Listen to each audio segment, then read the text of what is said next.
welcome to Ask Tim, the insurance technical podcast brought to you by IABNY. I'm your host, Tim Dodge, and I'm coming to you today from the Premises Security Department at the construction site of One World Trade Center in New York City. Now, I'm pleased to report that we've tightened security here. For example, no children are allowed on the premises to climb to the top of the tower unless they assure us that their mother said it was okay. Likewise, we don't let anyone parachute off the top unless they can get through a screen door that we've placed in their way. As you can see, we mean business. Okay, I'll fess up. I'm not really at One World Trade Center. I'm in the media room at the newly renovated and space-reduced IABNY headquarters. But the whole subject of construction sites leads me to today's topic, which is additional insured endorsements.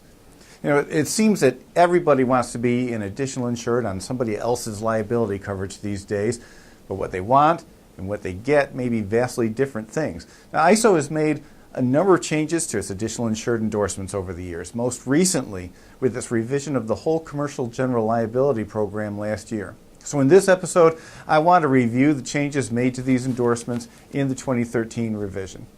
First, the additional insured now has coverage only to the extent permitted by law. Now, some states limit how much liability one party can transfer to another, and some of those states limit the extent of the insurance coverage one party can provide for another. Now, New York does limit the transfer of liability, but does not place limits on additional insured coverage. Therefore, this is a change that's significant in only a handful of states. Now, most of the time, one party provides additional insured coverage for another party because a contract between the two requires it. In addition, the contract may specify just how broad the coverage for the additional insured must be. The second change to the ISO endorsements is that when the contract's coverage requirements are narrower than what the policy provides, the endorsement provides only the coverage required by the contract. Lastly, contracts usually require the party providing the coverage to carry limits of insurance equal to an amount that's stated in the contract.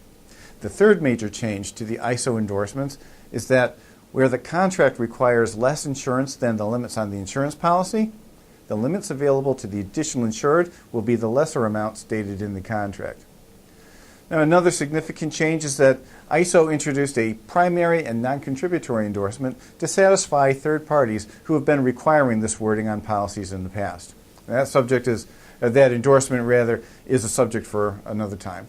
Now, I want you to keep in mind that I've been discussing only the ISO endorsements. Many insurance carriers have their own proprietary additional insured endorsements.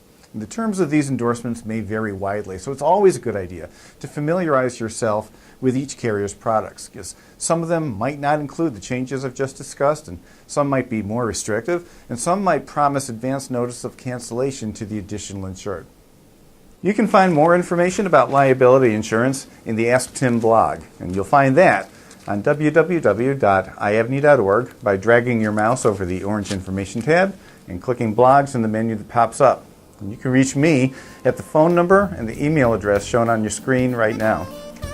Because of my reputation for throwing stuff around, I've been told to carry these Band-Aids. So I'll finish by saying thanks for watching this episode of Ask Tim.